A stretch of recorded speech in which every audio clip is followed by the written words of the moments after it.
Esselamu Aleyküm aziz ildeşler. Selamu Aleyküm yaşlılar ve Aydın.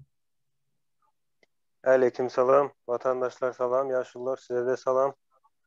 Ya salam yigitler, iyilleşler, salamu aleyküm. Halmurad ağa, sana personalny salam köpden bäri görmändik seni. Aleykümselam. Assalamu aleyküm hormatly vatandaşlar. Saparağı kemeğinim Aydın. Size de köp salam. Yaşlılar, biz geçenki en son gündemimizde, gepleşimizde iki diktatörden bize kalacak olan miras boşa durnan içinde. Şu arada gurrum etmekçi yani miras diyende hazır taze Türkmenistan kurulsa şonu kuracak olan adamların eline kalacak haravalık manasında. Şonun yağı sapara. Savur kemine bana söz Size ver ya. Göne. Neme adamlar bunu gödöňüne getirmek için bir Türkmenistan'ın kartasını elkulak ya gödöňüne getirin ya ýöňüňe şu Aydere diye şu wat Niyaz rayonu bolmuyor, Aknavsk rayonu. İn Gırak ucokdaki ovadır. Ana şondan başlan darganatı son parap degriyan angry yüzü bilen te çarşangı kelife çendi. Her ovan, her etrafın kartasını gödöňüne getirin. Onun suratlarını o taydanam tersine aylanıp kalaymoru çendi o taydanam Esenuli Bektaş kırasına o şu taylara çendi bir Türkmenistan'ın kartasını gödöňüne getirin. Ne bizim elimizde näme wadi bir teredin ýollaryna birinciden näýlek ýol bar. İkinciden altyapy diýdik. Altyapy. Onun her etraf hakikaten normalny ýurtlarda yani 20 jatyrda da bolan köpüsinde bady. Her etraf ýödüniň bir web tahypa diýil ýa-da. Web tahypasy wadyr şonu etrafyň birinciden kartasy wadyr. Onun halkynyň ýerleşim ýeri wadyr. Mektepler wadyr, tan wadyr, o ýagdaýlar wadyr, suratlar wadyr, onun tagaly ojaklary wadyr. Hapat, yani kanalizasiya, vodoprovodu näde kullanylýar. O nirelerden geçen, nirelerde bar, nirelerde ýok. O muzeyler, bibliotekalar beýleki nemelerin hemme informasiýa bardyr. Garrysy näçe, ýaşy näçe, okuwçysy näçe. Neme şeydi dolandırılýandyr. Etraf döwlet hemem halk bilýändir. Ýerde näme bardygyny. Şu taýda ne taryh, nemelerim ýazylýandyr, medilýändir. Onun halk yerli yönetim bilen elimden kontaktda bolýandyr. Kimin etraf başlıklygyny, haýsy bölümden wadygyny, şaý gurulmalyny, näde gurulmalyny, şolaň düzgünlerini, kanunlaryny görkezýän. Göşüňe meňdeş. Yani etrafyň öz funksiyasy bardyr. Şu etrafyň kanun boýunça näme funksiyasy bar bolsa şu hakykaty bolmaly. Şu etrafda näme bar bolsa haýsy gurulmalar bar bolsa, näde işleýän bolsa şolaň işleýän tagatyna çeldi. Telefonlaryny çeldi. Wezifeli adamdan borçlaryny çeldi. Onun günne näile karar alýarlar. Ya täzelikler mi? Täze kanunlar mı? Şolatlar nemet durýan bir neme bolýandyr. Indi şu wagt men nem molim direktorları vardır, davuşları. zavkodları, muallimleri, şolardan yani her mektebin yağdayını resmi, yani suratlı, tala oyundan, bibliotekatinden, tuvaletine çenli durumunu, suratını alıp ortaya çıkardılar. Yani neçe mektep var? 2 bin, 3 bin, 5 bin. Ne mirat etdi, şu tayda görürsünüz.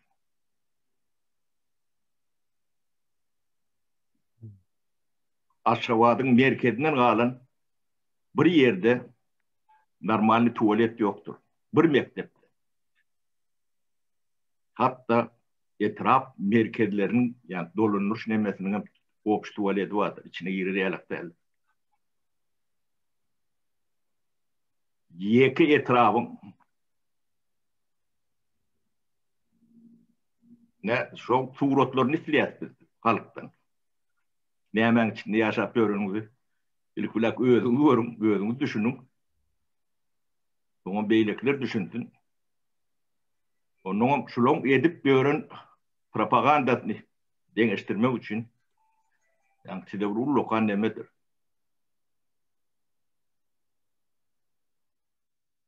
Ana ödüm yaşayan dövrümde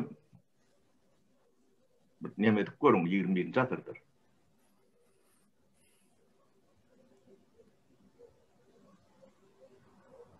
Almırada Medeniyet tuvaletten başlayan onun şudur. Ben ne ile arasında şekilde iyan oldum. Senden çıkan da buraya ne bileyim.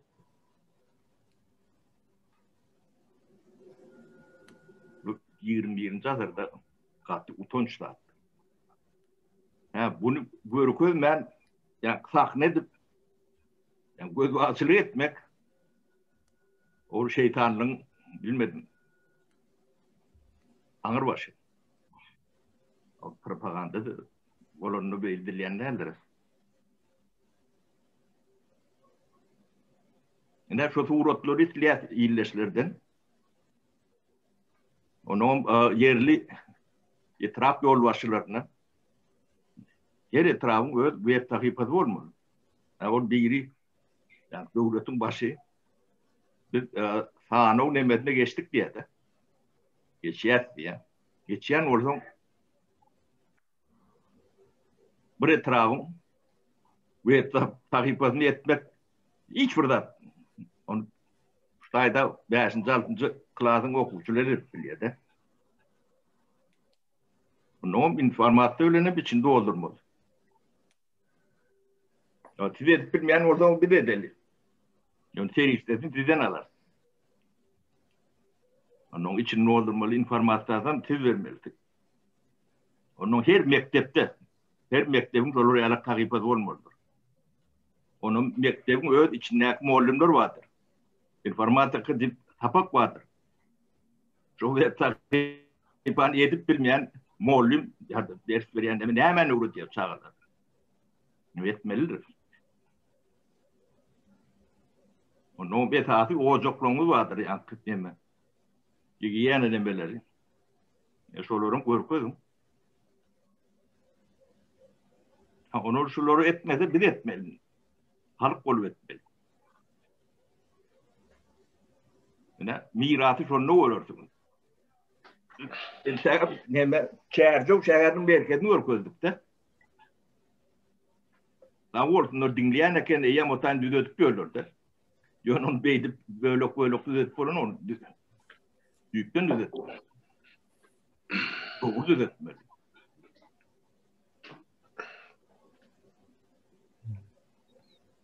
Hadi sen bir rap diyecek oldun ben sana söz vereyim. Sapara indi o neme tarafı da somut değil yani görünen tarafı. Bizim ya da bilyen nememiz görüp bolya onu. Yöne onun bir neme mirastan var da düşünce manasında bir mirası var onun. Yine. Onu Yani, in ağır miraslar indi men gözümde şu düşünce nemesi halkın sebebi nemen şu Türkmenistan'ı gurrun beren wagty daşarda näme bardy? Indi käbir adamlar var ýanky okuwuny okap işin eýesi bolan adamlar var da şolara aýtjam maňa näme diýe soraýan soragy ine Türkmenistan şuňa zat bolýar diýsem halk nire eser etdi diýe. Hiç gaýsy şolaryň diktator nire eser etdi ýa polisiýa nire eser etdi diýen ok. Onda halk nire eser etdi diýe de. Ine dogry aýtýan nämesi de bizim halkda ýöne düşünje nähili şu wagt ay diktator näme üçin sereden ok, hakimlikler näme üçin işlän ok. Ýöne ine şol adamlar esasy meseleni derrew aýdyp bilýär-de halk näme nire eser etdi. Siz näme üçin dymýaňyz, näme üçin işsat edeňiz ok. Ýani nämeni şoň köküne ýetip bilýärler derrew. Şol düşünce meselesinde ve düşünce meselesi vatandaşlar ol 5 ýylda ýa-da 10 ýylda çözüljek zat däldir men pikirimçe. Sebäbi şu wagt bir 150-200 ýyl izde da türkmen jemgyýeti. Ýani düşünce nämesinde onu ýöneköy näme edip bilersiňiz. Ine daşary ýurtlary seretýän welin ýanky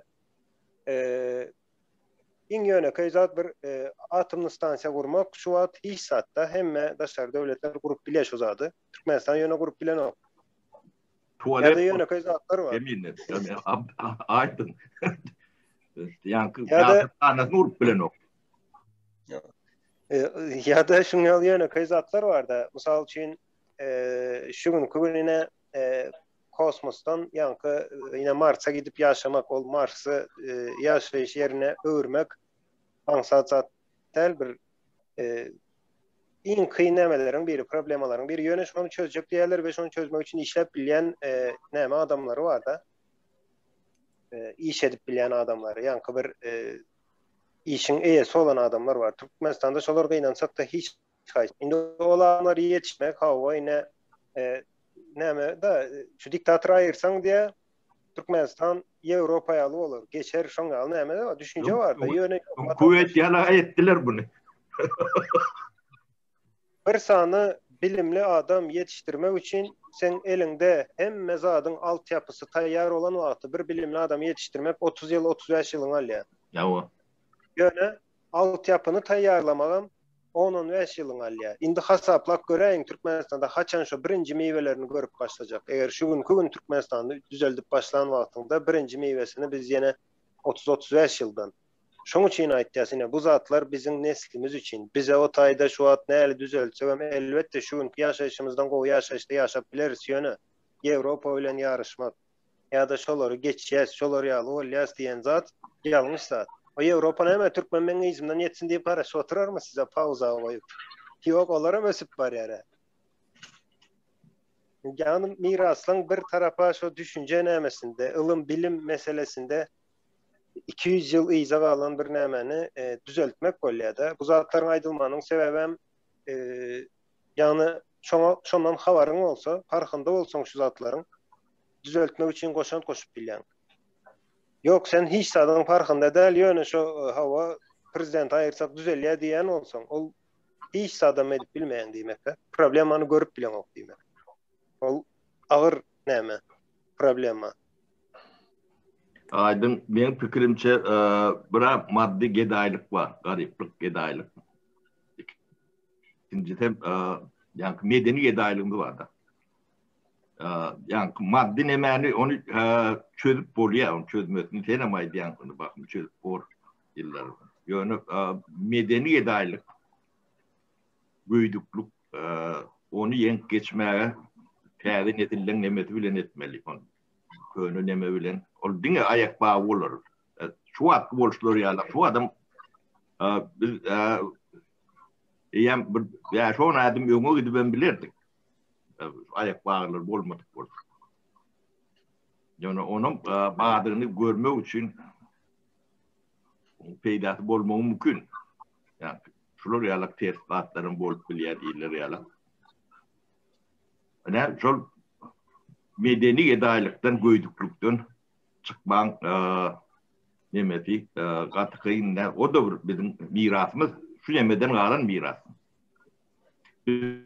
Medeni nemede ýanky 100 ýyllana maňyrda da aňyrdan gelýän ulu taryhymiz, ulu medeniýetimiziň nemetini öldürdük de. Renkini toldurduk. Şonu yere sokup birlikte. O da netille geçiyor. Bir netili üzsün beyleki netile geçen nokta. Ne şol realik yağdaya getirdiler.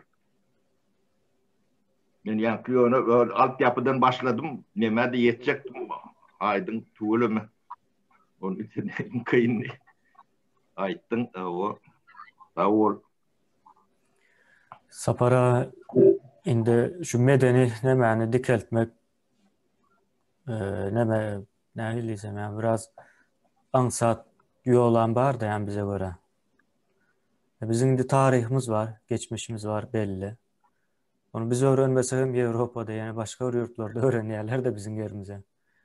Yani şunu alıp öğretsen o şu Türkmenistan'ı geçmişi bilen bağlasan bir-birine, geçmişi Türkmenistan bilen bağlasan şu tez düzeler mi kendi pikir edýän men.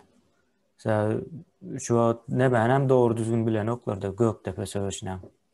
En berkisi.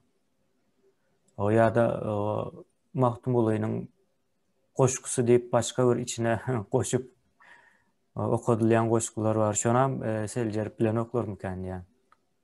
O käbir koşkular var da Mahtum Ulay'ın hiç Mahtum Ulay'ın formatına dengelmeyen.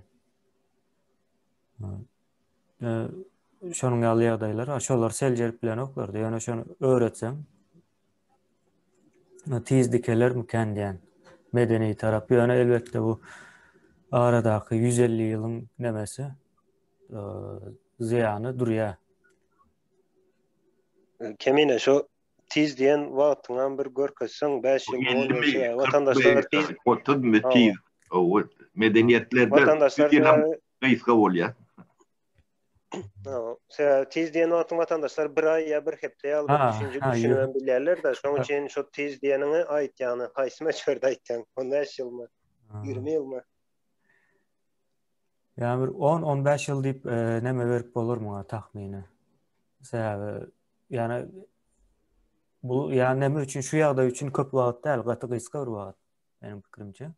Ýöne taýar da materiallar taýar.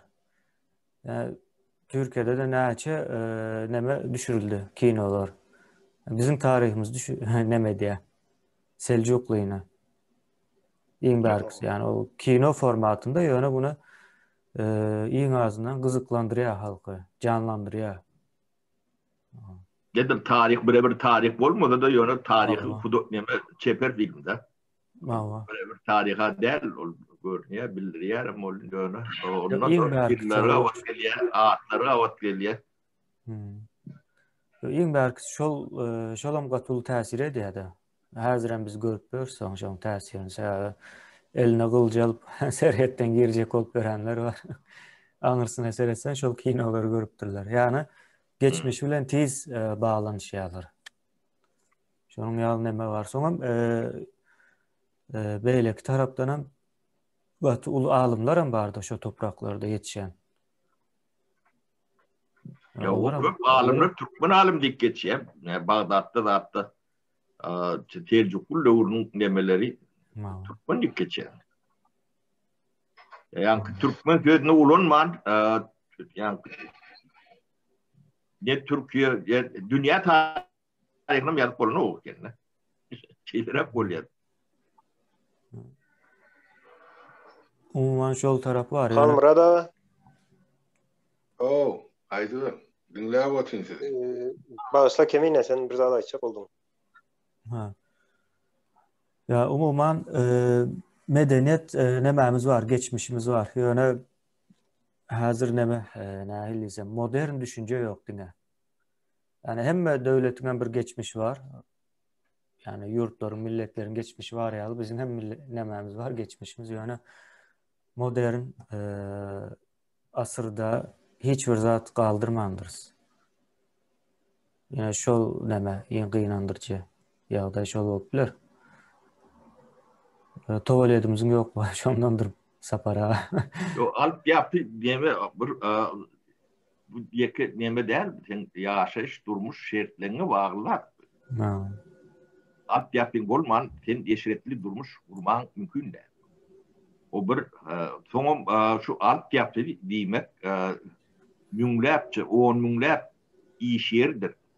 Hem sana hizmet ediyor, hem iş yeri. Onu yolunu yapmağım, şotay yani alt yapısını çekmeyim. Hem sen beyleki işlere meydan açıyan, sahne açıyan, saha açıyan. Ne alt yapın, alt yapı talap olmasa, seninle turbo öndüren önümçülük olmaz. Düşündün mü? Yani unitar öndüren önümçülük olmaz. Yani elementar dağına diyenler, yani yüzlerce detaylı vardır. Kolon her birin bir demedir, önümçülüktür. Fabrik lavot. Ne şu iş yer, şu taydan geldiğindir. Onun alt yapının eksploatasyası vardır, hizmeti vardır. O alt yapın olmasa yerin şu oralar. Yani yeri toprağı tordurulur.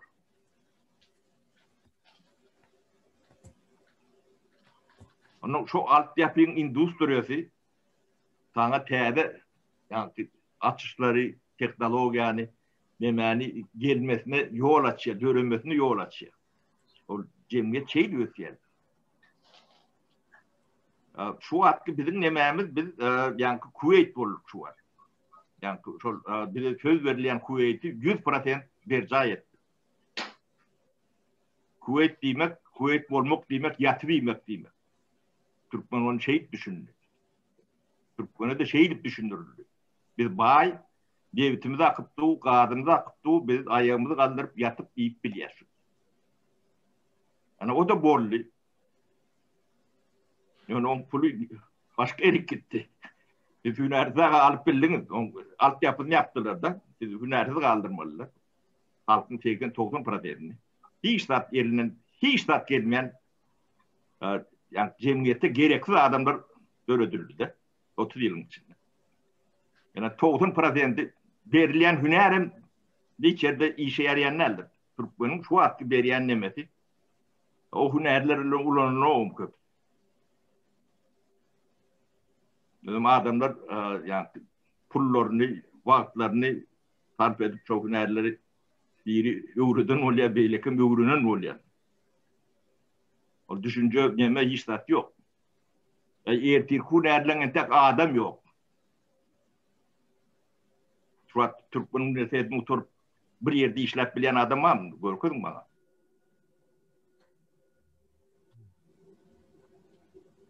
Müngden birdir ya ikisidir. Yani o da yani perikuvalikat dediyendir ya da başka nemeleri üstünde olur yani. Salam yoktur Sapara. Türkmenistan'da yukarı bilim okumak demek, olayı hem sende bar olan bilimin hem otayda ayrıyıp başka koyuyorlardı. Yani cahilliğin has ulu görünüşü. Türkmenistan yukarı bilimi demek, cahilliğin ulu görünüşü demek benim fikrimce. Otayda şunlar demediler. Biz o kemin evlenirken onu gördük. Halmıra da sonra size geçiriz. Şu iki diktatörden yine Türkmen cemiyetine kalan miras. Nemeleri görüyorsunuz? Şuna ayıp verseniz. Sonra katı ağır sonra aydın cevap vermek için 3 minut 5 minut yeterlikli de eğer bunu düyüp fundamental bağırılacak olsa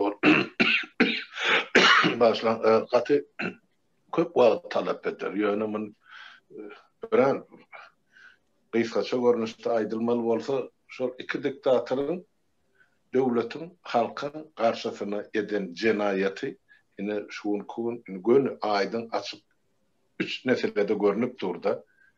Bizim nesilmede bizden bolan nesilleri onlardan bolan 3. nesillerde görünüp durdu. Devlet kuturdu, hükümet yok, geleceğimizde kapkaranlık. Yine onların getiren siyasetçi hükmünde halkımızı getiren durmuşu şu oldu. Halkın şulara körlük bilen anlandı. yalan sözü inanmagy halkymyz gaty okuyup bilen, gynansagan. Türkmen şeýle bir sada, şeýle bir inanjyň, şeýle bir ýumşak halk bolup çykdy. Kim näme diýse, esasen ýol baş öňe çykyp bir zat diýse, şoňa inandy. Ene böyle sonra Mercedes'em altı Türkmenin altın asırım ve devlet adam için hemme laqqallar hemme şu iki diktatörün üyeleri ve teorinin yaşamak için ayrılan sözler. Boş sözler. Bir esası yok şu sözlerin anırsanı şu hakikatten hem şeyle olur deyip. Kuveyt yali yaşayacak para şumal yansal baytı. Kuveyt yali yaşab otif ayağımı sallar. Ol yaşab oturan dine birce topuk. Ol halk yaşanan. Kuvvetli hem şeyhleri vardı, sultanları vardı, şolar var adı. Yok, var. Şoları olmalı, hizmetkarları olmalı, olur mu var? Ne? Ayarlığları özün şahine deyip adlandırıyor diye. Şahiniyetimiz var, şağlamız var, şahzadalarımız var. Yegerleri var, vezirlerin ornun yerine yatırıp oturuyor. Bollu'nun ortasına geldik de. Berde Aydılmalı'da esasen Aydılmalı'da bizim halkımızın geleceğini bular, oturdular. Aydı otur şumal parağı pezinden bir yigitler size tasdikler oturun pezinden 30 yıl gerek şu halkı bir şunki Avrupa'nın derecesinin bir bölümüne getirmek için. Ilimde bilimde esasen adam karşılık var bizim halkımızda. Bizim şu oğurluk bilen korrupsiyonu ayırsak onu galındadı etmek mümkün pasap ediyen. Menem yönü vaat talak edecekti. Şumal ılımlısından halkımızın ılımsızı, bilimsizi katıkan. Yine iki tane diktaturan bizi getiren durumu şu. Hiç tattan bir haber kalsın şu halk. Dine şol iyicek şöreği gaygı olsun. Şuğul kısım tapsa ertekizini aladı edip yatsın. İyicesi bile erteği turum şu nam tapma algak kısım. Başta daha da şu elim, dilim gözüm yetmesin, kulağı meşitmesin değilim. Biz izolasyada sakladır. Bütün halkımı. O İndiyska rezervasyon edip estikler o zaman kitapta tarihte karnadı.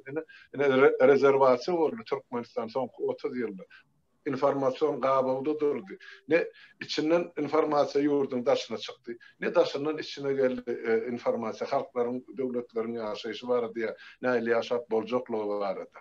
Hem meskattan bizim halkımızı kestiler, qayçı bilen kesen yani. Yöne sonku davul aytmalılar şu internetin ösmegi bilen sonku 2-3 yılın içinde Türkmen halkı biraz şu internete öğrenişip başladı. O şu tayda da yine de hükümet satlık bağışlarının, sadanlarının, aydımçılarının üstü bilen yine şu takırda öğürdüler de şu internetten TikTokçu bol, näme bol, yarım yalangıç bol, hem zadın gurrunnet, yöne siyasette var mı, hükümeti tanqitlama, şu atababı gelen deptesurluğun bir yerinin bilme, unut ahli zadı, alın merekka sana bilme, hani tansatta heşelle kalktı yor, teneşir yali, Thomas geçen şey değilen manıda.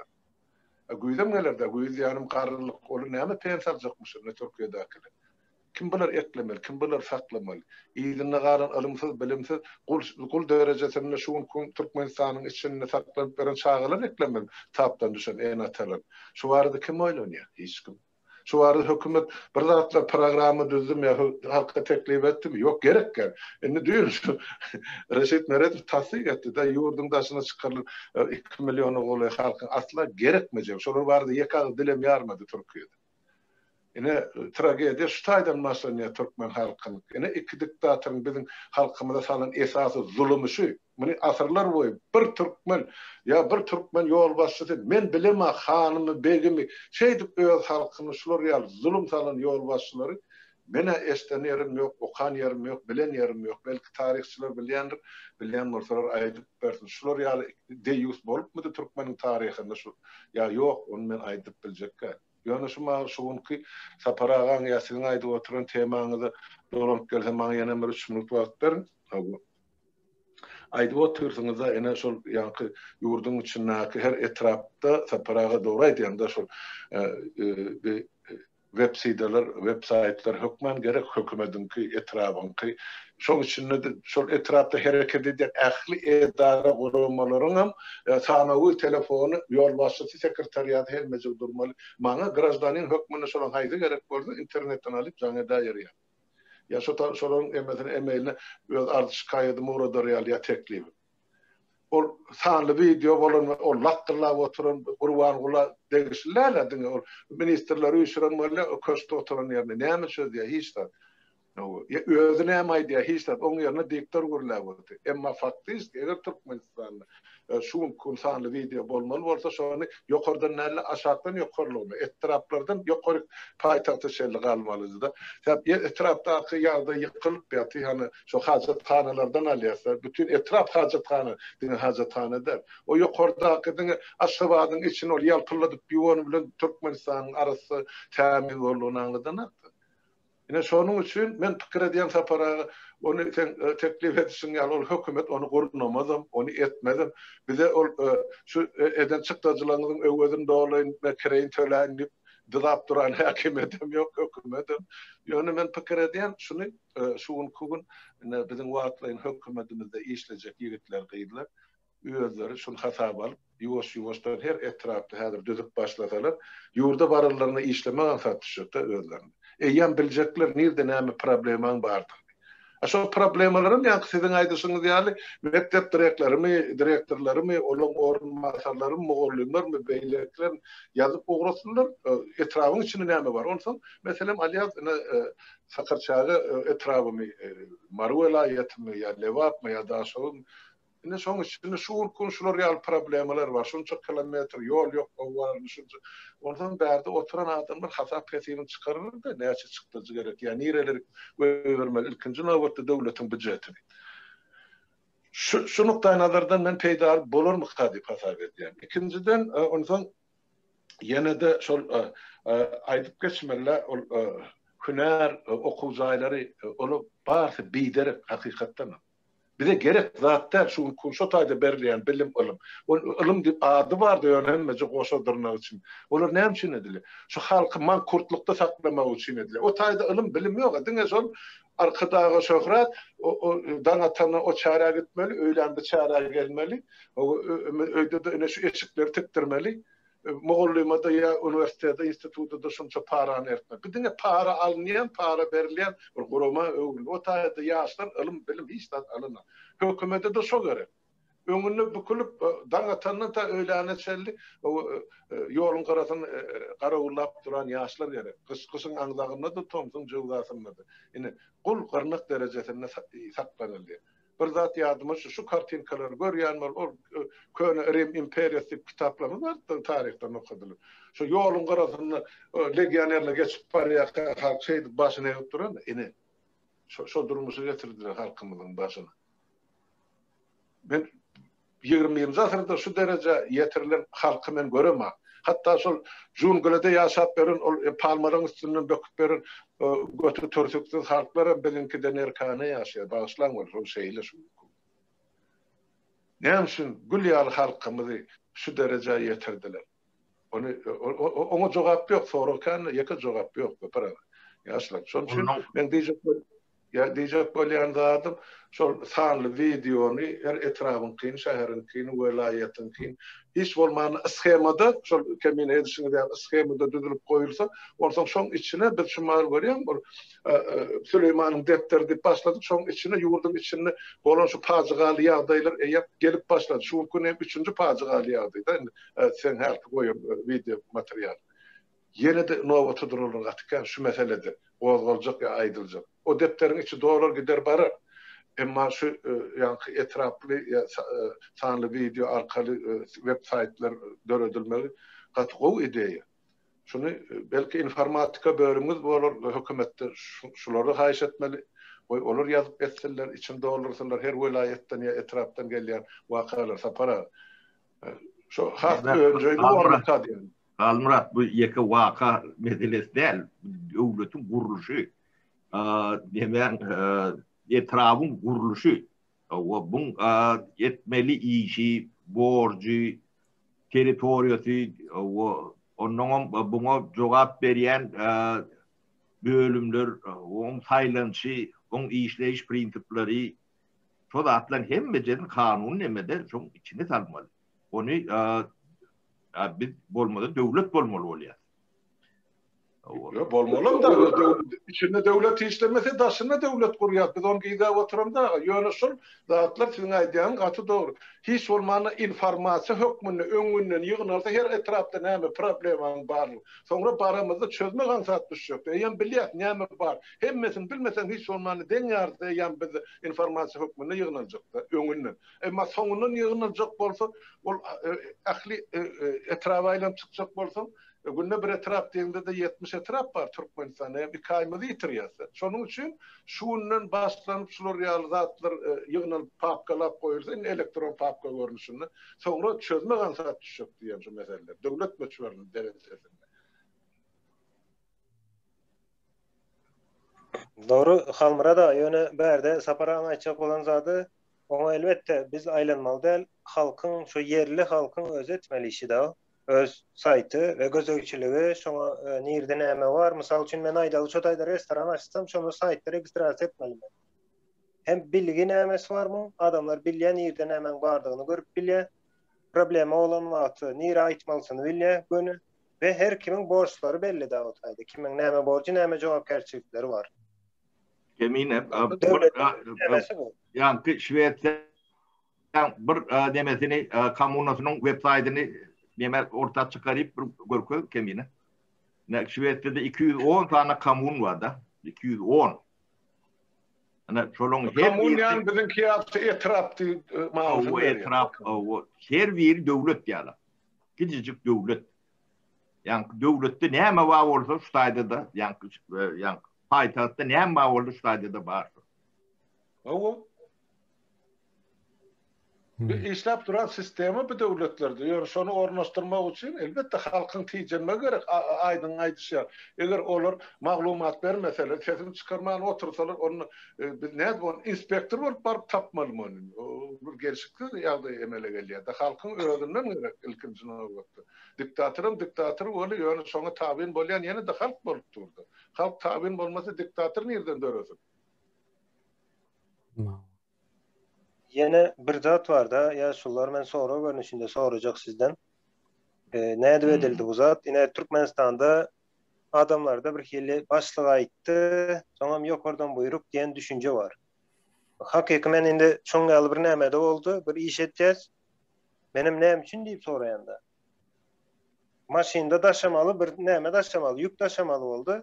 2 tane maşin verdiler. Men aýtdym, men dedim yine 4 maşin tapaýyn. 2 günde gutarjak işi. Yok diye 2 maşinda daşa deydik. Kim aýtdy? Başlyk aýtdy. Näme üçin aýtdy?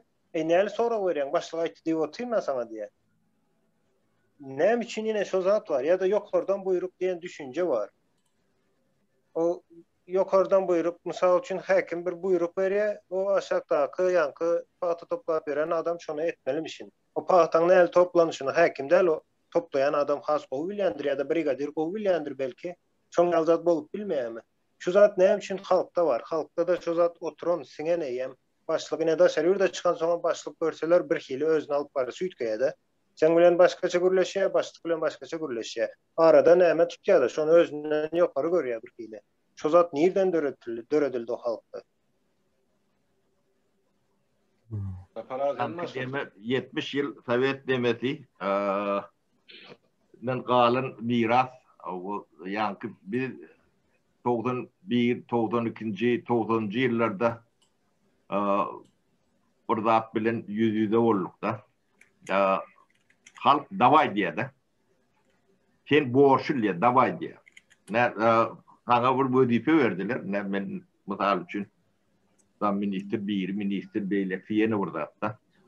O aýlygymdan yankı şoförlerden kän aýlyk goýanoklar bize. Aýlygymyz ulokan aýlyk däl, daha aşağı. Yankı 250 ya 180 rubulun. O ýöne halk sana davay diýdi. Sen beril diýdi, davay diýdi. Yani kerçikesi olmalı davay diýdi. O şekeri olmalı davay diýdi. Sen nemeli diýdi. Borçlu diýdi. Davay diýdi. Yani yurdun ýagdaýyna tereden ok içer pulu geçen okladydan ok pulun ýok. Ben davay diýdi. Davaya öwrenşen Sovet demesi sistemi. Yani demesine de düşünen oklarda. Onun yokurdakiler düşünen ok. Ben bir sapar barada vurum verdim de zampret Olup Mehmet'in Got planın nemesi doğru atarımda başlığımız. Günne akşam yani işten son saat 7'de 2 saat planörke diyette. Hem daha fabrikler var. Şehrin içindeki Pepsi Cola deydi. Pivdavot deydi. Yani şakalat neme kanditerski deydi. O deydi. Bu deydi. Hem mecet yığınıya. Yani ne çeşitli neme çıktı. Ne limonat çıktı. Ne çeşitli planda. Ne çeşitli tüy döndürdüm. Neme. Onu derdini deredi nokta. Ben çok değilen daha üçün etmeliler. Onu derdi ki. Hiç çeyrek yani Türkmen'in pulu geçen nokta. Kabul eden nokta. Onu bir çözmeli onu. Davud'un direktörü çözüp bilen o vardı. Pravitsk'ı çözüp. Onun ben ikinci tapar baramda dedim. Bunu dedim. Derdin neyme deyip bir soğurap bolyandıra dedim. O derdin neyme dedim. O da aitti. Ben krişkam yok dedi. Çünkü depetine nemedilen krişkı var. Emin adım çüşen. Ağzını yapılayan. O beylekli men dedi nakleykam yok dedi. Yani nakleyke. Onların Türkmenistan'ı yönü o. Çoğatların yönü o da Türkmenistan. O pulumuz var geçen ok diye de. Onu alt bilem de. Çok olmasa da dedim abi çıkan ok. Onun ne dedim? Sen çöz bilen mi dedim. Onu sen çözmeli dedi. Yok dedim. Ben devlette öyle dedim. Ben dedim ortayadım demesine premier ministerine ne bizim pulumdalan ok deyip bilen mi dedim. Onu sen neyimeli dedim. Sen üstündeki ne mi dedim ben de günde adamlar 2 saat saklayıp dedim dava edip dayır otur. Ben gelecekken dedim ki var da diyenim oradan get dedim. Size gelmeyen dedim işgarlar. Yani korkan oradan gelin dedim. Ben ne bu ruhut dedim. Onun benim neme Babu kulüp yanına çağırıp kulağımda çekiştirip ne diyeyim onu dedim. Yani yukarı ödü falan adama dedim. Kelle şu oldu dedim. Yukarı aşağı olunu ne mi dedim. Mesela çözmeyen orta. Adamların vaktine yavrum. Ne bileyim yol başlamış onlarla. Halkam şunlarla davay diye de. Şu adam ne kimden sonradan devlet etmeli diye. Köp zaten. Yani tuvaletlerini yani devlet etmelimiş. Sapara şu tayda bir zadaydayn yanlış düşünülmesin de. Yani devlet halkın özü aslında. O devlet deyilen zat nahilli sen bir halk var. Şonun düşüncesi bir kurama övrülüyor. O şu kurama halk yani şu halktan toplanan pulu şu tuvaletin yani nemesine kanalizasyasını kurma için kullanılıyor. O halkam şonu son talep edip bilmeli. Ve şonun yağlık ara atnaşık vardı. Şonu görüp bilen oklar. Yani o pul en sonunda yine halktan toplanılıyor. Yani devlet halk olan için. O devlet bir yerden geldi de sen başka yerden geldin. İkiniz birleştiniz. Bir yurt emele geldi diyelim bir zat yok ha. Aydın sonra onu cevap verecek bilen bilişime göre ya düşünüşüme göre şu yankı yukarıdan deyilýän söz Aydın enim ol şol 90-njy ýylyň başynda moda boldy. O kim yukarıdan görkezme berýär, ady tutulana yukarky kim? Yukarky biz üçin Allah Taala. O aşağınaky kim bolýar? O niýazym görkezmesim ya ýene biriniň kimi? Başga birim ol belli däl. Yani şonu bize aydın aktar, aşakta otur. Yok korkular şey deyipti. Velayet yol başçısı Aşgabat'da salgılanıyor. Etraf yol başçısı. Yok korku deyip yankı velayet yol başçısının gözünü tutuyor. Yankı daygan birleşiklerim yok korku deyip öne bir etraftan alan görkezmesineydi. Ama faktiski iş yüzünde yeka kağıdı yoksa yok korkun diyeyim zaten. Ya kanun yok. Dil üstünden beriliyor. Türkmenistan'ı şu ediyen şu hareket ediyen sistemi aklı buyruğu 99 götürmeyi dil üstünden aydılıyor. Yukarıda şunu şey ettiler. Yani maşiler ağır etmen. Han kanun yok. Yani bolanak yokurda şey diýerler. Ya ine denaların egneşigine tegisli. Ya saçın kras kalamaly, ya kras kalamaly. Saqqal öýberil ya ýok. Ýeki dokument ýok aşulatlar. Halkyň durmuşyny bular dil üstü bilen regulýar edýärler. Tertibe getirýärler. Yani şoňa ýekeze de Dinem şey diýerler. Hawa. İkinci de Dinem şey diýerler. Dinem şey diýerler. Dinem düýün emani çykaryp görkezsene. Düýün kumorlan wagt netigatyny. Men häzir onu şu ýerine oturýan taparam. Şol ýaşuly meselesi nämeden gelip çykdy. Bu taryhda ýaşlar bilmerler şu tapara. Niyaz ýa-da şol prezident saýlananyny Niyaz atasynyň ýaşyna adamlar şol döwür 80 ýaşan adamlar Niyaz ýaşuly bildim elbet diýär. Ýaşul salam aleykum. Ýaş kiçi diýen aklar şoňa. Ya inim diýip bildenini göremme. Ýaşuly ine şoňa saqqal ak diýdine ýetip gatan adamlar elini tutdur. Gördüm men şoňa şaýat şoň üçin aýdýar. Ine şondan başlandy halkyň pozisiýasy pese düşüp. Oğlun ýaly adama ýaşuly eli tutup duran halk bolsa ol azmazmy? Heýip. Elbetde azdır. Onu gördü halkyň şu ýagdaýyny. Şu psikologik ýagdaýyny belli öwren ol samsyk däl niýaz bu meselede. Sapar tilkadyny güne ýatyp alanaga. Soň ýa Mekka gitdi de adamlaryň hem dini düşünjesini oýnamak üçin men azmanyny totaýda elbeyden bolup gelýär, kanyakdan doýup Soňra gelip men Türkmenistan 200 san baý döre çykdy diýip Türkmenistan ähli intelligensiýa. Şu tarapa ýurdup gitdiler. Halk ýatdan çykdy.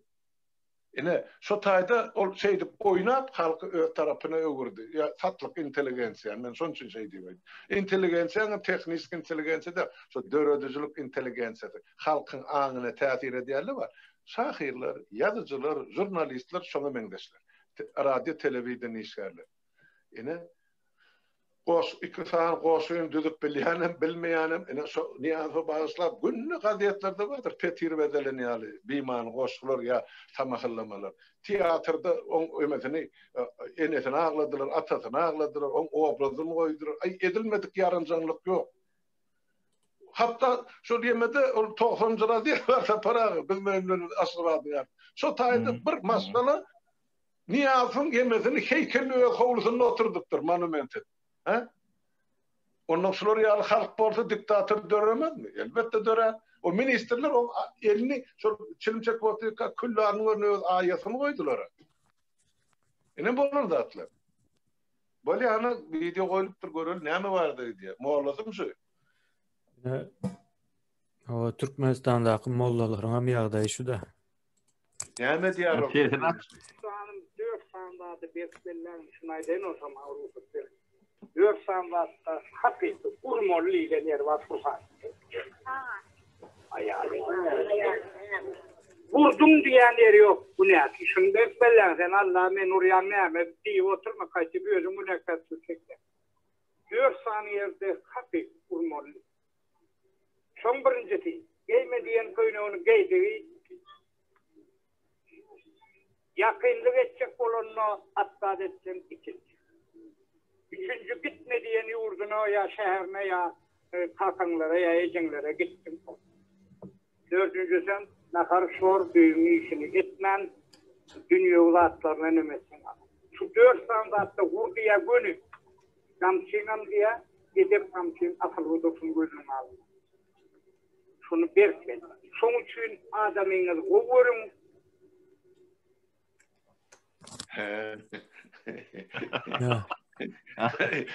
Ya sen berteker da destek para. Kur'an'da var diýär. Dün bir nememiz var. Dün akşam gepleşip geçirdik de şu deme öz aramızda. Onun bir arkadaşımız var. Bular diye sakırtkı yalık şeyli bir ken diye de şular. Bollar. Her ovu da var diye. Biz ovulardı. Sakırtkı yalık diye. Ana bilim şu taýda ne Türkmenin bilimi kuweydi şu taýda. Özüm Kur'ana salgynar baý diýär da Kur'an şey diýär. Olam bilen ok. Onun bilen ok da. Tabiat Kur'an'ın bilen ok. Tabii zamanında politrabotnikler vardı da, yani devletin siyasetini yönetiyen. Yine bir Kurbanoglu'nun sapayma Niyaz bilen Kurbanoglu'nun siyasetini yönetiyenlerin birine selleli yemeler.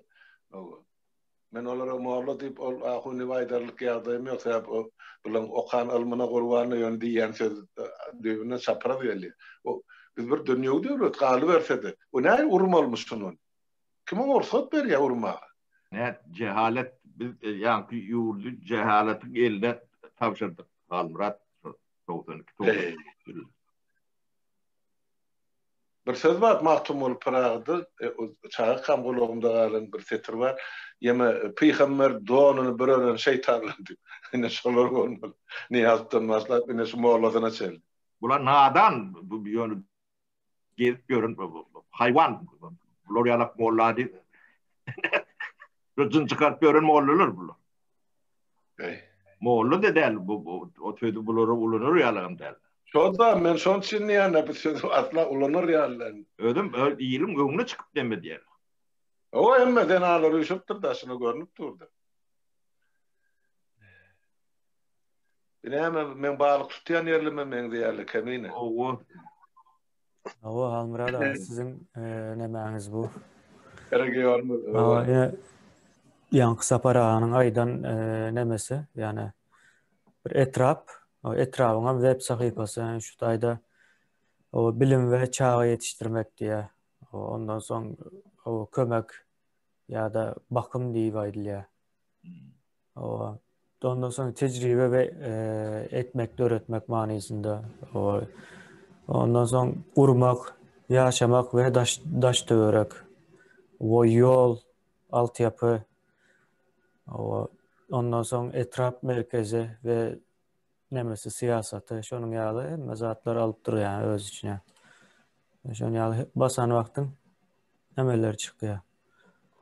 Saparaň aýtjak bolsam, şunun ýaly bir sistema bolmaly diýär-de häzirki döwürde. Yani Sapara Türkmenistanda entek kanalizasiýa ýok, yani 30 ýyldan beri altyn asır diýip gygyrýarlar ýöne. Hiç kim seyredip tuval edmiş. Toğran adam olmandır.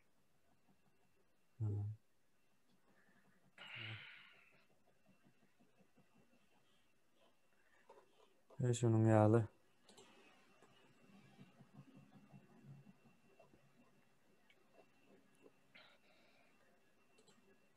O Sapara. Aýtjaklar da. Girsen ne değer kurmalı, o değerli kanunları var. Demeleri akıl bilgiyi veriyorlar da. Şu yerde Sapara hem zat açık aydın yazılgı durda bizini vatandaşlarımıza diýjek bolýanlar bizini şu zatlaryň içinde yaşap şu zatlardan ullan peýdalanıp beren adamlardı. Mesela aydınlığa näçe ýaşda aralygy şumar gidip ol koronaň garşysyny vaksinany almaly, nirde almaly, haýsy edarady, sagat näçeden näçe açyldy. Kim barmaly, näçe adam bar, näçe ýok. Şu zatlara çelli emeler ýaşaýjylara informasiýa beripdi. Sen o gidip nowata durmak gerekken o taýda bellenilen wagty var ýa-ni doktoruňa ýanyna, medsestraňa ýanyna, islenlik edarada, duşuşçuga da, hakimiň ýanyna da wagt belleni sen şu taýda şu wagty bar ýa, olaryp şu wagtda sana garaşyp otyr. Kim bolar? Onuň ýene-de bir gowzaty bar. Halk bilen hakimiň arasynda dogry gatnaşyp giripdi da iki taraplaýyn bolupdy. Mesela siz naýdaly bir tijaretçi, kiçijek biznesiňiz bar, restoranyňyz mı ýa-da bir zat mı? Şunu kurjak bolýan, içini ütgetjek ýa daşyn kras kalyjak täzeden etjek. Şoňa hökümet kömek berýär. Sen etjek işin 50 götürümini 50%'ın döwlet sana şonu sana sowgat diýen hökmüne berýär. Gollaw hökmüne sowgat däl, gollaw. Sen şonu hemme çykdyjyn özüňden etmene ýarsyn bir töleýär, ýarsynan sen goý. Ene şo ilaty şo taýda iýmit bolsun, ilaty barara ýer bolsun, ilaty dinjalary mümkinçilik bolsun. Şonu diýip otyr, ştaýtyn hökümeti ýa döwleti. Ene döwlet bar, adam marada alada edilen döwletler şular ýaly watandaşlar. Hemme zat sen ortaňuna çeli ýykylýan çan pul ýygnap almalyan zat ýok. Maşynyňa çeli sana kreditine berip otyr. Zayalacak mı yaşamağı? 50 yıl möhletli kredit veriyor. Kreditin prosenti 2%'dan geçen demez. Tölemeli. 50 yıl möhlet bilen veriyorlar. Ana al çargıllap duran zay yaşa içinde çağılın bilen dünyanın esreden gör. Özün üzülüp betirsene üzülürsen bolmasa da çağılın devam ederse bergin Yankı Türkmen'i düşünür dillay diyen de. Yani ben düşünmeyen dillay deyin bu devletin kuruluşu. Bunu Şveçya prezidenti ya merkezi eden o. Bunu yerli hükümet diye. Yerli hükümet edip devletin aslı fonksiyonları bari alak devlet bilen işin yok. Obur bilen işin yok.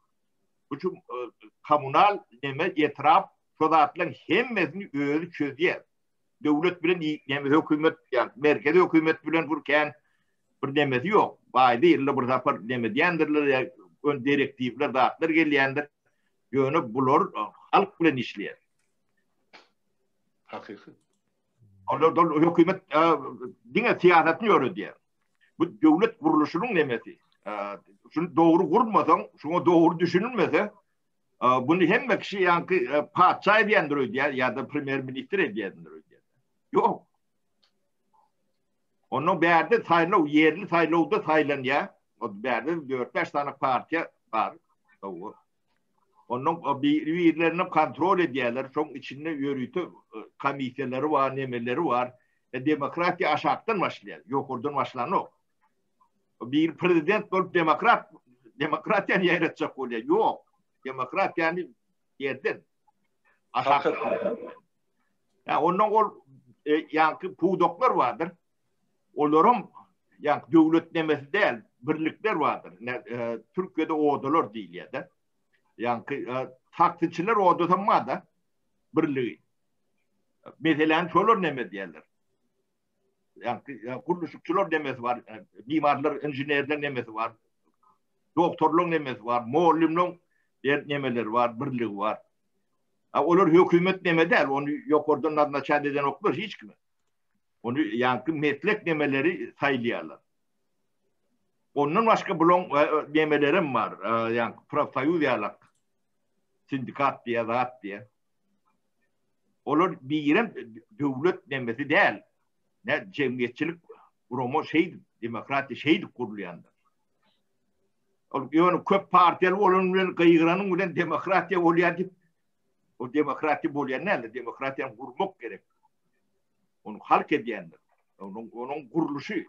Çok kuruluşu şuna kavat gelmeyen orada demokrati yaşap bilen o. Yani şunu düşündürecek olup demedi mi? O bizim yerli yani etraf diyen dememiz var da o kartuk giymeni bilen olmağı mümkün. Kastum oturuyan olmağı mümkün. Yani kellerin boşluğunu 99% yani iş için şu tayip boyluğunu bilmeyenlerine ben 100% garanti veriyenler. O bizim betbakçılığımız şu tayipten. Onun yok oradan naznaçad edip koyulayan orada. Ola temboli. O bilen oklara etmeli işini. Tek prezidentin bilen ok. Nimet belliğini bilen ok. Onu aşağıdaki ne edip bilsin? Onu yani ekranın yüzünü nimetine çıkıp yani havar nimetini veriyen nimeti var da yani funksiyonu prezidentin. Ondan başka funksiyonu yok. Böyle devlet yaşap bilmiyor. Bilmeyeceğim yani 30 yıl bundan belli. Şu niyadı tribuna açık burlap başladı. Sonra şu devletin şunun elinde düştü betbakçılık bolacağı 2004'tü yalak belli de. Yani halk son sayıldı. Sebebi kuvvet olacak oldu. Yani altın asır o hoş yakkan dağıtlar kovu ya bizim halkımız. Fikir etmeni tersine. O şu dağıtlar yok. Bolma diyen adamıyım halk düşmanı edip biliyor. Ne bir düşmanı da halkın. Öyle 27 yıl stajlı bir düşmanı. Öyle şun borcunu görüp durduk. Cahil sever, cahil ben biliyorum. 90% şu yani kabinet ministrinde oturan adamlar var. Öyle minister Tampre şunlar test çıkıyor oradan çıkan yoktu. Almurat başla beni neme oluyor. Hiç saat yani teknokrat demesinden nol valu produktan yemediğini 10 tane ministerden 2 tane üliyetti. Yön elementar non terminolojisi. Oğlum Irak varca görünüp dura. Onu aydarın ulen düşünce adamım yok. Biz de yani reform edemizde şunu etli ve değmediler. Öz inisiyatif aldı. Şu bolmadı bolmayan gör ediyor. Bunlar onu daşa gidecekti. Bunu ispat ettiler. Sonra da bolan daha şeyler. O iğnaklarım şöyle oraya. O kazanç, o pul. Onun her kişi sotayda iş edip görün adam yönü öğüleri alıp yönü yani pulu halta alıp öğünü daşap göründürüyor diyorlar da. Her kim öğünü siyan olmalı. Ana bedbahtçılık nimeti cehaletten geliyendir. Başka hiç zaten. Düşmandaşından uzak görmem. Ya diktatörden gözümü solurdum. Yankı Moğollu var ya, yankı korkudan Moğollan. Her bir Türkmen'in akıllarından bir tane adamın taşını düşürüp atıyorlar. Ana sizin akılınız çok olsa varacak yerinde belli. Neme gerek gel bunu. Yani halçam gerek gel. Değilekim gerek gel. Gördük doğru. Ne sobatları düşünmeyen yani yurdu düzeltmek mümkün değildir. O demokrat edip neme gayırın iyice yatman o demokrati olup koyan değildir. Sözadatlığı diyen başka dat bilen meşgulsunuz. Onun benim halka anlamak yanlıştır. O propaganda bilen sözatlığını karıştırıyorlar. O başka dattır.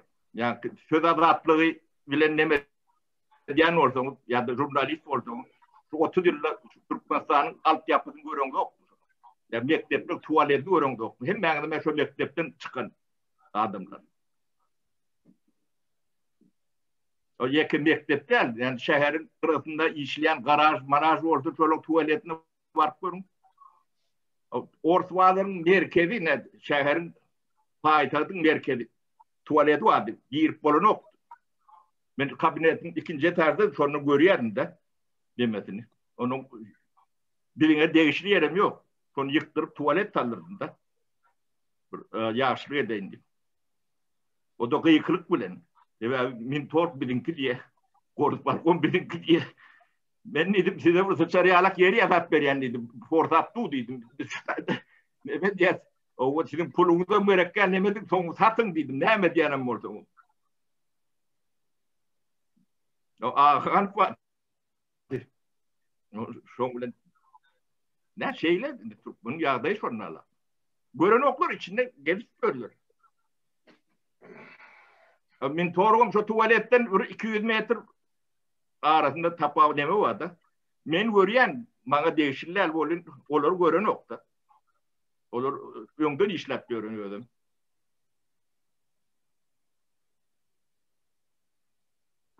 Halnalar kantoredir şon kaptalına diyorum. Neme var? Prom neme dip neme kantorları vardı. Şu ortadan kaptalına da. O tekavalar yıkamızda dağla eklik oldu. O tekavalarından köyre tekavalar tanıyan adam oldu. Yadına düşen adam oldu. O yokluğun içinden yani daha satın alır neme yürek kurunçlar.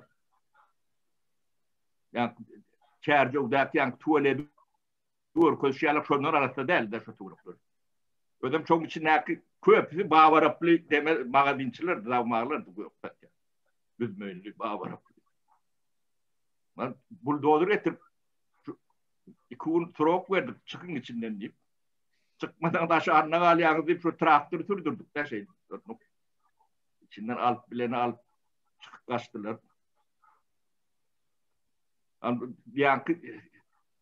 Yani sivilizasyon şey getirmeden getiriyor mu onu? O da bir de değişli yeri yok. düýbünden bağlar bilen bir işi diyor var. O Gorus Balkon şoňa da garşyt da. O bizim dememizde näme çık diýdiňiz diýdi. Bizim agar odumda diýdi. O sen o da şuňa dedim. Ben dedim salyp bereli dedim soň satarsın. Satyp dedim pulunu alardym. Ne bizim Türkmenimiz şeylere onu hemme zady ýanky prezident o ondan görüp görmeliler. Öyle ediyen hareketlerinin sonu var. Bizim kovu yaşamanı düşünüm sebep bolmalıdır. Ya o elbet yaşayanın oradan bir sebebi vardır. O sebeplerin köpüsüne ayna seyretip gözünüze seyrettiğiniz görünyendir. Görüp bilseniz. Taşa gidip görmeden değildir. Ayna var it teredeymelidir. Yani şunu görüp bilmeyen oradan gezi ver, üstünden gelir öyle. Ana, yağdayınız şu. Sapara, benim mikrofonum yapık ekene. Indi ýa odalar, birlikler deyip aýtdyňız. Ondan soň şuda Türkiýede nämede? Sanaýijiler odasy ýa-da birligi diýip aýdalar. Elektrikli metrobus edip durýar şu wagt. Bu Ankara'da ýeri bunun. Test edýärler. Ve näme çykjak, satışa çykjak. Türkiýede dilde ýöne döwlet eden ok bunu, yani hökümet eden ok. Yani sanayijiler var, sanayi merkezleri vardır Türkiýede bilýän olsaňyz. Uly Ostim diýerler, ýene-de bir zat diýerler. O bilen näme otosanayi diýip atda gysgadylan da Ost diýip başlaýar. Yani şular indi bula elektrikli özem daşary ýurda da satma planlaýarlar. Yani 25 metr uzunluğunda diýär. O taýda da ýazýar. Yani şu Türkiýanyň yerli öndüren demesi. Öde ministrlik zat ýokdur. Yok ministrem yok, hiç adam yok. Yine ettik diye alacak olsanız alýaňyz diye. Yoksa biz daşary ýurda da satýas diye de size sorap durams yok diye. O hemme komers dilemen alyp gelmesin esasında. Bada sadece şey diýip işleýär. Näme etdiler? 10 ýyl bundan Nemislerin Mercedes'ini alýatylar. Soň indi özleri öndürüp başlady. Ve altyapı yani şu nemäniň döremeğindäki altyapı şol sanayi merkezlerinin güýçli bolmagy, o hak eýesi bolmagy şu sebäplen döredýär de yani etmeli iş ne diýär.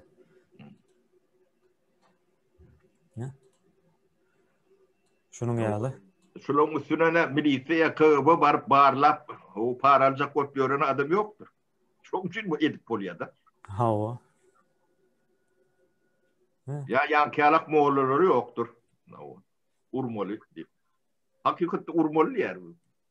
Ýiren adam. Alby Türkmenistanyň bir halkary normalary, öz boýnuny borç edip alan normalary.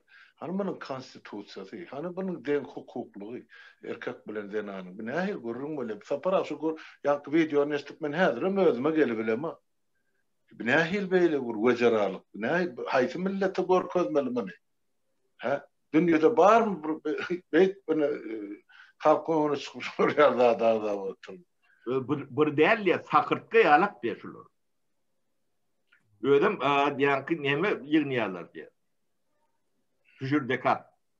O bulardan yeme patasy hemmesi. Bizde patasy diýip ýerde o toýdan bu toy aýlanyp ya adamlar o baýolsa hemme moğollar so taýda gary bolsa janaza çykar adam ýok. Ine sorar da.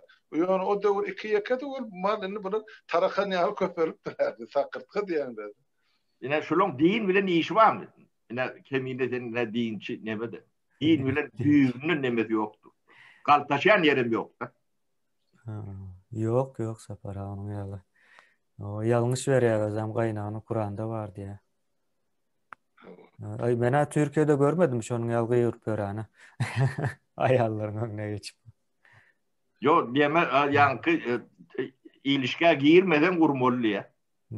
O ýanky bu köýne geýme diýsen geýse urmaly ýa. O hyzmatyň etmesen urmaly diýe. Ol näme edil şol häzir Türkmenistanyň maşgala guruluşuna äýil bolsa şonu aýdýar-da, onu düzeltjek bolbaýdan, o hasam beter bolsun diýip aýdýar. Şu maşgala. Yok, ondan şular ýaly adamın ağzından çykýan sözleri näde? Daşar döwletdäki adamlary eşitdirjek ýa şolar eşitip bizim halkymyz barda näme pikir eder şular? Bir utanca 20-nji asyrda. Hawa her kişinin hakkı var öz din aqtiqadyetini berca etme, öz bilişine göre, öz anlayışına göre. Ateistim şu taýda dinlarym, şu taýda biz hemmemiz bir millet. Ýöne alıp o din özü ol kafeden çık karnını gäberdip beren bu sakkal öýberip mollasaran bolup wagt sen günüňe ýany ay millet. Ne güne düştük? Mene hayran. Bizim çağılık dövrümüzde saparağı barda o. Şol demeden hükümet qadagan etse de öýüne yatıp Kur'an-ı Kerim okap ber adam. Yektuk gata selçek bolýan. Hazır köpü sowatsız düýüne sowat ýok. Ýöne görenmez aýdýar ýöne. Bular ýöne berdip elini serip yatan adamlar pul aljakdy. Başy işte. Muhtıradat ýok diýen. Ay bolýar şol bey. Näme var ya şollar şu indi hiçbir bilim sisteması, hiçbir nämenin barlap bilmejek bir zady var da ýine adam bolmak wezipesi. Ne molla diýeniň kim bir adam bolmaly. Ýöne Türkmenistan şertlerinde adam bolman molla bolýarlar. Yani adam däl ýöne molla, ol elhenç zatdyr, gaterwet zatdyr. Adam däl ýöne mollim, adam däl ýöne minister. Birinci şert adam bolmak şerti var. Her kimin. Ine ol en atan bu orji yankı çağasına adam edip yetiştirmek. Şondan soň şol eger adam bir wezipe baran wagtsa ol işläp bilýär. Olan hemmesi adamyň etmeli iş. Mollasy bolsun, beýleki doktor bolsun, minister bolsun. Ýöne Türkmenistanda şolaryň hemmesini şu adam bolup yetişmedik nämeleri yerleştirildi-de. Hemmesi adamın etken işi de. Indi adam diýende men düşünjesini aýtdan o biologik nämen aýdam o. Düşünje tarapdan adam bu ören ulu wezipe dip hasaplaýan men şonu. Şonu bolup bilmedik adamım gelýär, minister bolýar, ýankyýaly aksakkal bolýar, ýene bir zat bolýar. Soň ne dip olara bakarın geljene, mene bakarym gelip bilen okda ne adam bolsa bakarın geler. Adam däldi. Şoň ýaly bir näme var o taýda. Şu taýda bir zat ýadyma düşdi-de, indi ýanky molla Kur'an-ı Kerimde şunu ýaly zat bar diýip aýdýar-da. Indi men hakyky Kur'an-ı Kerim'in içinde bolan bir zat aýdym, sen adam diýende ýadyma düşdi-de. Biz adamy owadan ahlak boýunça yaratdyk diýär-de.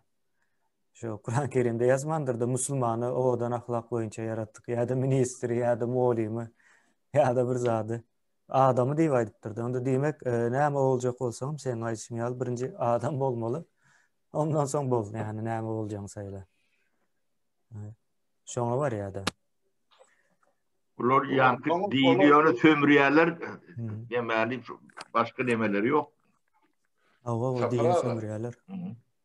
On soňam galy berse de Türkmenistanyň konstitusiýasyna ýazyldy, Türkmenistan dünýäwi döwlet. Şu mollan şular ýaly wagt nesihat eden üçin edilýän çekkesini tutup akıdyp dıkmaly ýerine. O sözler üçin. Ol urmalýan aýallary biriniň çağılyň ejese, o erti şolar näde bonuň çağı terbiýeler. Urlup ýenjilik berjek bolsa. O er kimmisin o? Oňa beýle zulüm berer ýa-da zulüm eder ýa. Ağzalyan zatlan özüm bir ütköşük zat o. Dört sanalar diye Halmurat şu dördüsün Mehmet'ten gatı gem batlar. O galimatlar hiç diye de şu dördüsü diye de.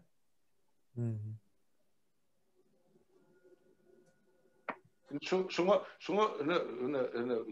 cevap verecek bolsa şu yüzü bilen dur da şol ýene ýeňsesim görkün. Hani bunun KGB'si. Hani bulan kaldyysy milisiýet. Olary geregi şu. Şular ýaly halkyň gözüni odun alýan adamlar ağlıyor. Olary gerek şeýdip şularyny emet. Indi 5-nji günäle merti taparlar. Prezidentiň garşysyna giden iki dünýäsem gömük bordy. Bilerim aýdyr. Şolong nemeleri çuwurçulary bolmaly. O hakyky ne? Berýänleri. Bulara da iyiliği aşırır zat deyip aylığa da adı sağlık neme diyenlerin olmağı mümkün. Para şu mağlulu var da malumat geliyor ne ol halka çıkartılacak. Yapık suut bilen geçiremeden baramıyor. Gerekler. Men onu çıkarmayan men ne yapsın aydama halkımızın dini inancını ıttikadiyetini şoňur hormatym bolumsa men şu zatlar aydam. Biz döretmänler o dini biz ona şikayet ýetirer ýaly. Ýöne ýetirip oturan adamlaryň edip oturan işini bir aýtmaly ýeri bardyr da onu halk olara baha bermeli. Biz baha berip oturduk ene bir milliardlap ilatyň inanyp oturan dinine şikayet ýetirdigimiz boldy. Men şoň üçin köp berde dilimde işläp oturum. Şular ýaly maglumatlar geldi ýurdun içinde. Ol adamyň etjegi işidir, o molla sumoklan edip beren işini. Görüň. Deme Halmurat bunu yankı alak deme delillemeyin. Kendir haiş yankı din bilen insanın arasında yankı şarlatanlar bolmalıdır. Dinin her kimin özünedir. O yankı bular dini sömürüyen ortalar. Dene görüp pedin çıkarmayan ortadan ben den cinayetkardım. Bular dini sömürüyenler, bular dini adamlar değil. Din bilen bulun hiç yankı götünün kaltışan yeri yok. Köpürdedir. Dini sen okak gör. Kur'an'da adı okak demetten ben de dinçi demede olur. Yani din bilen bulun ediyen adının köpürde kaltışan yeri yok. Özünün bollu diyen yankı çok mümkün ben peygamber dişe alak bulun yankı dinçi bolsa. Onun için bu zatları aytmalı, halkın bilmeli, bu nemesini yankı bunu dekor ködmeli. Bunu da Allah demetecek demedi, nadan halkı bunlar direkt getirdiler. Bundan ama hareket getirirler. O içinden cın çıkarışıp böyle bulur. Almurat, bu ne eylekler? Gördün mü? Yankı ayal gıylar zorlayanlar. Cın çıkarıyor. Ana solayça o kıyırda da zat değil mi? Cın kıyır diye de. Bulun edip görün de adı cinayet abi. Bu da haklısın cinayet. Öyle dinin adından. O dini depeleyerler. O dini depeleyerler. Hakikaten.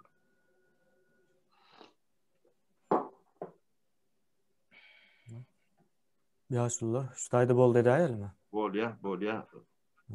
Olmada moğollara da gün verecek abi.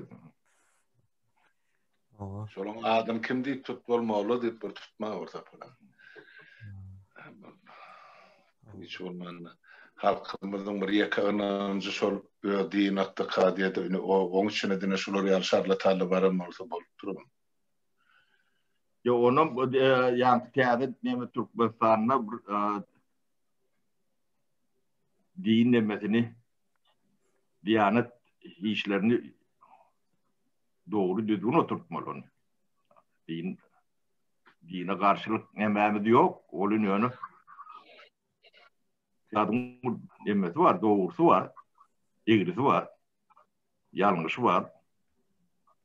O din sömürmeli. Kimin hakkı var? Riyasetçinin hakkı yok. Yo doğru da ana din yazılışyal berza etjek yani yaşları ya uluları ya genallar hemmesine türme basıp otur. Vahabit deydi, näme deydi. Sen kim onu beýle baha berer yani? Ha, Kur'an golun näme dini bilimi var mı, ilmi var mı?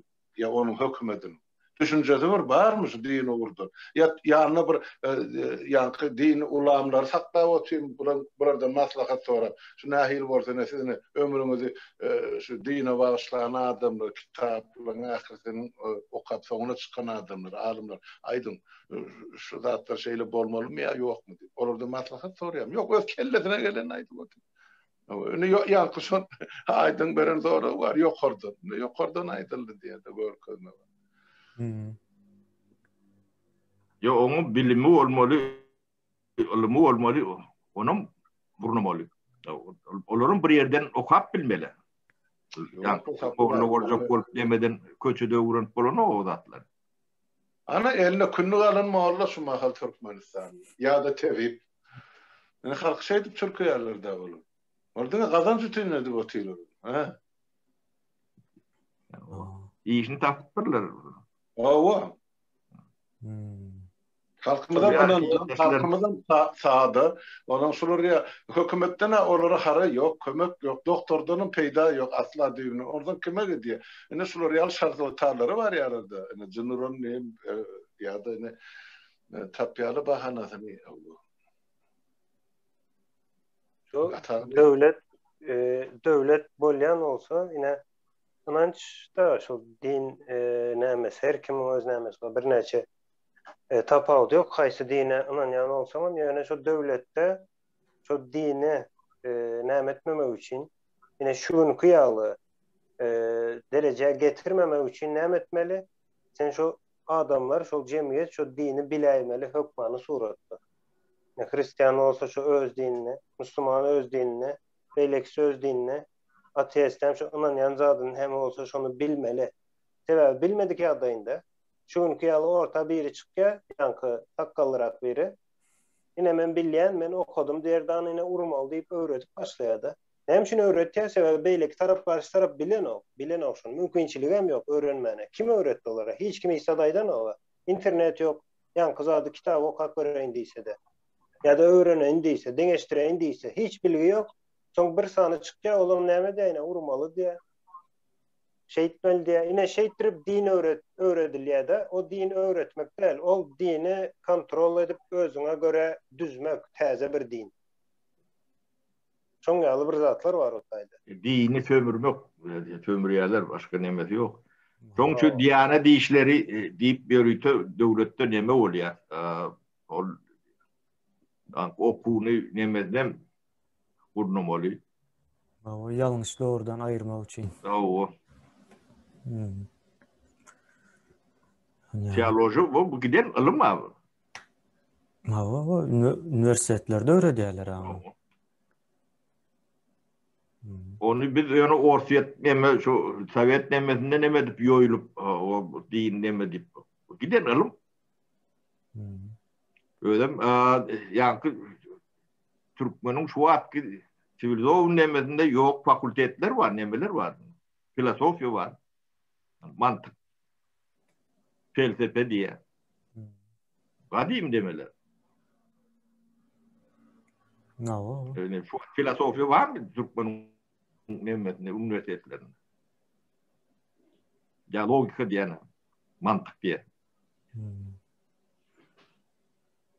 Yeke medresesi yok, din ilim berýän yeke medrese yok Türkmenistan. O medrese hep ýöne adyny nemedilýär, ol ýa-ni ilmi uçurjdydy.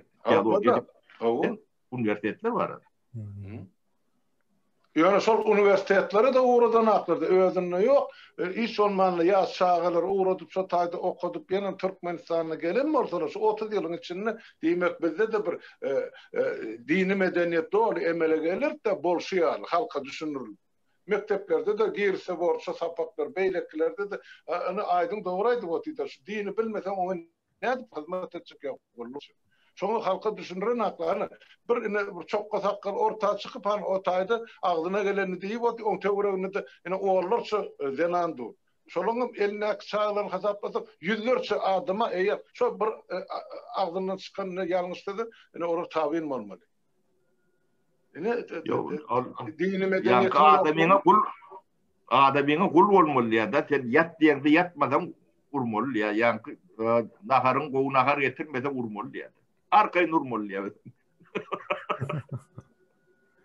Näme ol zenanyň saglygyna, onuň islegine ya onuň mümkinçiligine üns bermelilermi ki? No. Näme var da şu din meselesinde men kemine saňa da aýtdym, şu yine YouTube'da şu çykyş edýänlerden biri Allah'ın adından gepleýär. Başlandan soňuna çelne. Yani en sonunda da bir maskara bir nämede gutarýar da gepläp oturan zadyny. Yine şu dini bilýän diýip näme etkenler hem şolar ýaly. Oňa öz daşary ýurtda dinen belki okandyrym ýöne aýtýan zatlary hiç hili gavat gelen nokta. Iň soňunda da aýdan zady wakşy bolar ýaly bir näme däldi. Hiçbir dinde ýok diýen şoň ýaly zat. Onu çağalarym düşünýär şoňa. Yine şu ýöne türkmen olan için belki şonu aýdyp bilýändir. Olam Türkmenistanda travmasy bardyr şoň ýaly din nämesinden. Yine şu bilmezlik erbet zatda. Bilmesen islen zadyny kelleňe unuşat edip bilýärler de. Yok, bilmeýär ýöne şu boşluğa bir zatlar bilen doldurjak bolýar-da özçe. O ha serwetde. Yoksa bilýän adamlar ýurdun içine goýan akla, içine gelse de şolary ýem dere türme wasyaly düşýän. Ulukan hyýanat we jenayet dinin garşysyna edilýär. Şo halk öz hakyky dinini bilmesin diýip edilýän zatlar. Näme üçin? Bolana ana okapdyra kemini bilýär şo zatlar Kur'an-ı Kerimde kitabyň gatyna çanaýar. Yok, kemini 4 ýyl şo diýenler, diýjek motorunu. Bizim şu zatlardan bir haber galdyk da çağalygymyzda, ýaşlygymyzda tapara, bir de öwredilen zat ýok bulugurdan. Ýöne bilýärler adamlar aýdyp otyp, bizim şulaň düşünjesini kabul edýärse. Şoň bir medeniýetli dille aýdyp düşündirip bora halka. Ya bolanat şu zatlary. Bolýar. Onun näçe 1,5 müň ýyllyk geçmişi var, taryhy var, dini öwretmeňem usullary var. Hemme zaten Ýaşlar bir jemle elinde. Bolýar illeşler köp sag bolun. Ýigitler size sag bolun. Ötürek geçen orzok bağışlan, ýa molla näme gatrap diýdim, molun o mollu däl, o näme hak edýär. Ýa şolary ýalak bolsa nämedin ýerine oturdum. Ol halkyň nämesinde olary ýalak etmek bolýan näler. Gaty jenayetdir, ul jenayetdir. bolýar ýaşullar. Giýjäňiz rahat bolsun. Sağlykda görüşelim. Vatandaşlar sağ oturun, giýjäňiz rahat bolsun taparaga. Tanrı ýalkasyň kemine nem aýdyň nem size de ulukan sağ bolsun aýdýan dünkü köpleşiňizde gül ýalyk bol halkyň vatandaşlarymyza oturup oýlanmaga, pikir ýöretmäge näme üçin geldi şol reşit beredir. Näme etdi ýa näme etmedi, näme etmedi. Aýtmadyklarymyz var. Näme üçin gelmedi? Şonu aýdaly şu demedi. Sen aýdyp beremen ö sahypamda aýtdym, sen aýtdym, şo bilen tamamlaýly. Yani koronavirüs Türkmenistan'da yok diýmäle gelmendir. Size pasport berjek diýip gelmendir. Ne şu an Türkmenistan 10-njy asyrdan beri Anadolu topraklaryna iň uly göçüne diýdi. 2 milyon oluy adam. 1,5 milyon kändir. 11-nji 10-njy asyrlarda göç eden handan. Ne bu da bir tarihi nemedir? O sizin göç ettiğiniz ýagdaýyňyz näýilek diýip şonu soramaly gelmedigi belli. O pasport ýa beýlek meseleleriňiz barada hiç zat diýmejegi belli. Onun başka da bir topor zatlar vardır, şoň üçin gelmedigi bellidir. Ne kemine de bilýändir. Näme üçin geldi? Ýani şu taýda sizin ýagdaýlaryňyzy bu göreli o kömek edilip gelmedi belli. Sebebi var. O sebebi Türkmenistan'da döwlet yok. Olam döwletiň bir vekili däl. Bolmayan döwletiň vekili. Bolsa da şu ýoklugyň manysyna gelýär ýani. O 60% halkyň ýanynda gelýär-de. O Özüm şoň problemli nemezin meselesiniň birini gürleşmendir de. döwlet däl de sebebi. Ýa. Hakykatdan hem däl. Bu arada soňra giňrak gurrun eder, näme üçin geldi, näme üçin gitdi, wagtyň geçmegi bilen bize de gelýän materiallar köperer bu arada. Soň ýene de watandaşlar bilen öz pikirimizi paýlaşar. Ýöne şu urlukça hoşlaşaýlyň. Bolýar. Sağlykda görüşelim. Awwal. Yaşlılar sağ olun, vatandaşlar sağ olun. Soň ýene bir zat aýdyp geçeýinde umumyş jemläp aýtjak bolsak ine galan miras şol. Indi gepleşen uzun bolmagynyň sebäbi gatken zat bar-da. Ýani betbaçylyk, ikistan diktatordan galan zat. Soňam ýene bir zat şu öňdäkilerden habarlaşan bolsaňyz, etken bolsaňyz şol ýankyýaly mollалary iň azyndan dinlemesinler. Ýanky öz düşünjeleriňizi gorajak bolun vatandaşlar. İstendik adamın eline verip o düşünceň bilen oynamaga ruhsat bermeň. Onuňa edip bolýan nämesi okan ýene de okan deňeşdirin. Hem işe informasiýany. Ne şeýtirip düşünjäni gorap bilersiň. Düşünjäni gorap bilen görüň sen bir şahsiýet bolýan eýem. Öz pikiriň bilen, pozisiýaň bilen. Olam ullakan zatdyr. Köp adam aýtýar da näme etýäňiz, etýän işiňiz ýok. Boş gurrun etýäňiz, bir zat et diýäňiz-de. Indi şonu ýazýanlar aýtjan, sen özüň bir şahsiýet bolup bildiňmi, bir düşünjeň bilen, pozisiýaň bilen. Ol ullakan bir işdir. Ine şo zatlary bilelikde hemmäniň etmeli işi diýip pikir edýän. Men şo zatlary edeli. Özümizi goralyň. Birinji nowatda özümizi gorap başlasak, soň ýowaş-ýowaş o zat ulalyp başlaýar. Iň soňam gidip şo döwlet gurulary nesip bolsa. Ýene de bir bilir şaýdyn, watandaşlar, 3 martda Süleyman Neresan 40-dyr, şonuň illeňini hemmämiz ýatlap geçeli, tövür aýatlaryňyz bar bolsa, sadakalyňyz bolsa, şol gün hökmen edeliň. Şonu aýdyn edim. Bolýa. Sağ olun. Awolum, illeşler sağlıkda görüşelim.